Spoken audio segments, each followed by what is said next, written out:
Miguel, what would you say it is we're doing here? That's a coupe, that's a sedan, that's an automatic, this is a manual, this is rear-wheel drive, and that's all-wheel drive. Make it make sense. You know, I'll tell you where they have a lot of commonalities. Number one, they are German. Number two, they are entry-level sports cars. And they both speak the same language. This may not be the apples-to-apples comparison for motor trend standards, but when you look at people shopping for cars like this, absolutely they're going to compare each two. As an enthusiast, you want to drive both of these and see which one gives you more fun behind the wheel. I want to really look at this one, mostly because you can't miss it. I mean, this is bright. Whoever picks this color wants to be seen everywhere. But look at how beautiful it is. I mean, it is a sports car right away. Those lines are strong, are sporty, right? They represent something. I mean, look at the grille. It's massive, it's black, right? You have these swoopy headlights, carbon fiber elements all around the car. There are some details there that tell you this is more than an A3. This is an RS3, and those two letters at the front matter a lot. Yeah, there's two details I really love. First of all, these wheels. These snowflakes are great. But I also love what they did with the headlights here, with these daytime running lights. When they light up, they make a checkered flag. It's very unique, and it's something that the M2 doesn't do.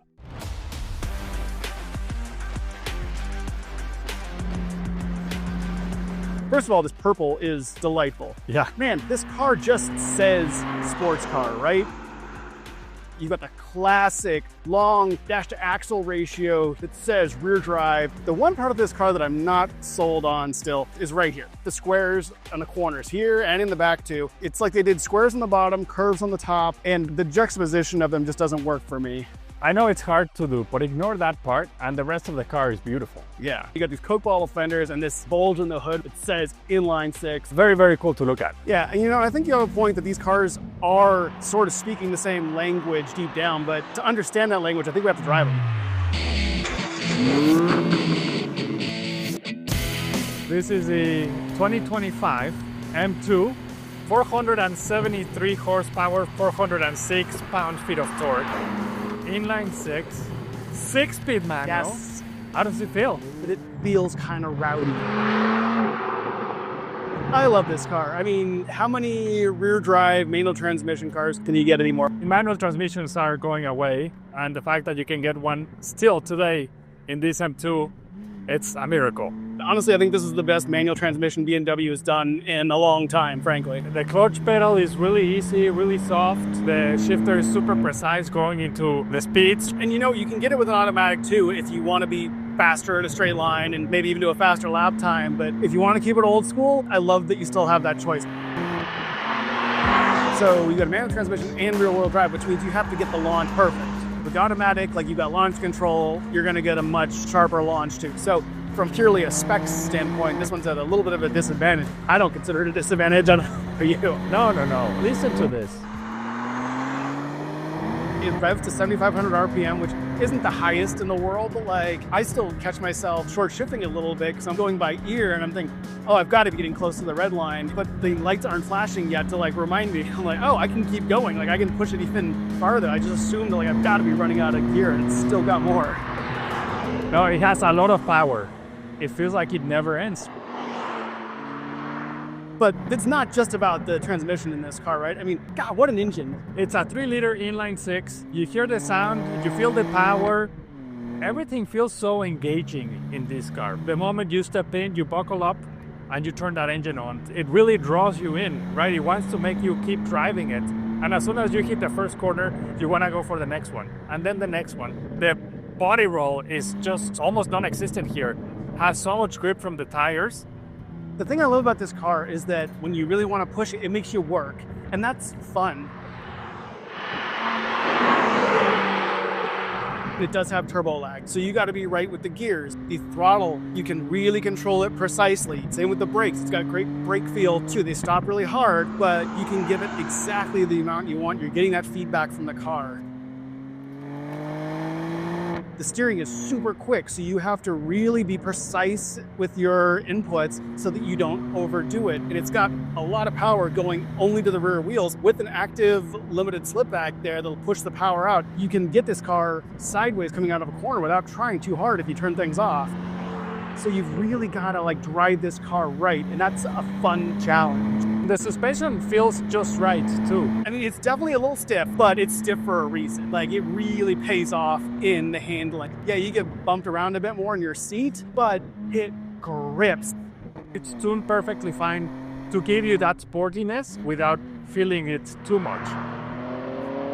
Now, you do pay for the privilege of all this performance. Just north of $80,000. At 80 grand as equipped, you do get a lot for your money. Not only the performance part, but the cabin is really nice. The screens are big and bright. And I love how well coordinated it is. If you look closely, they're using the M3 stripe colors, right? It's on the doors, it's on the seats. Everything goes together really well. And you don't see that kind of like attention to detail in just anything. The experience here is how the car drives, but everything that we have here inside is just an extra. You can see where your money went in this car.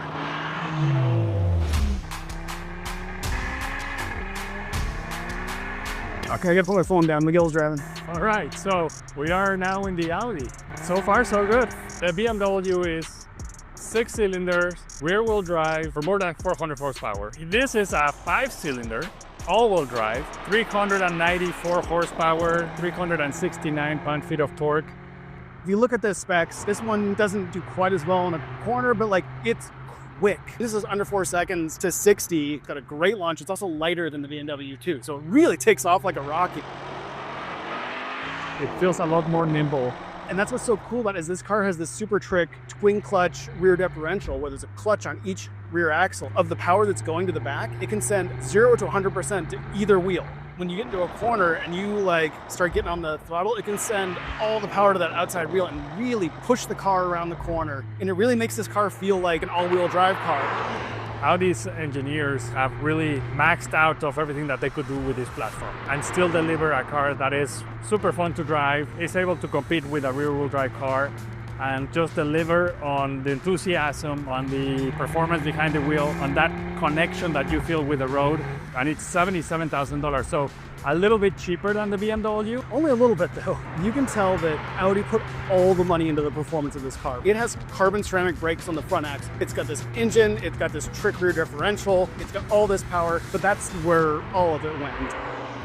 Everything in this Audi is kind of shiny plastic. It feels like all the money that went into the interior went into making it green in places, which is cool. It matches the outside great. It's kind of fun. It doesn't feel like as expensive a car as it is. It just feels like you're getting a bit more in the BMW. Both of them are quite expensive, but once you compare apples to apples, I think the BMW wins that battle. And if you look purely on performance too, this car only wins in a straight line.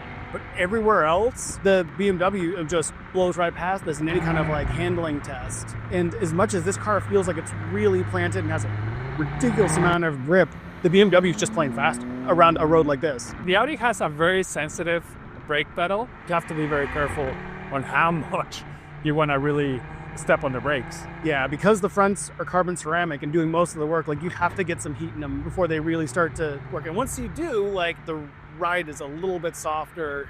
That is something that I love about both of these cars, is that for as fast as they are, as much fun as they are to drive, both of them, when you turn off the sport modes and M modes and everything else, they both become pretty livable for performance cars. They're reasonably quiet inside, they're easy to drive around town, like neither one is like super aggressive all the time. Yeah, but it's just like the quality of the materials is where I just feel like if I'm paying $77,000, I want something that's nicer than this.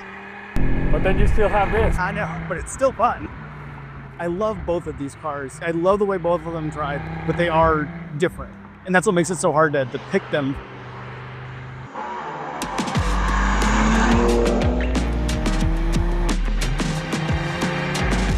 I don't know, Miguel. I'm still kind of conflicted. I love the way each of these cars drive individually. If I could, I would just have both.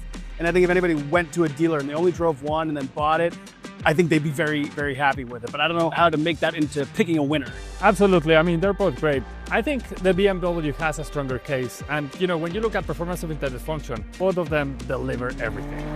I think the BMW handles better. And then, you know, for $3 grand of a difference, like, you know, anybody buying a $75,000 plus sports car doesn't really care about 3 grand. And with those 3 grand, you get 100 extra horsepower, 100 extra pound-feet of torque, another cylinder, a nicer interior, a car that handles better, manual transmission, you know, so there is a lot more that you get for that small price difference. The Audi is great, don't get me wrong, but when you look at that, I think that BMW makes a stronger case. No, I think you make a really good point. When you consider everything we have here, I mean, I think the BMW has to be the winner, right? I think so. So to read more from the M2 and the Audi RS3, head over to motortrend.com.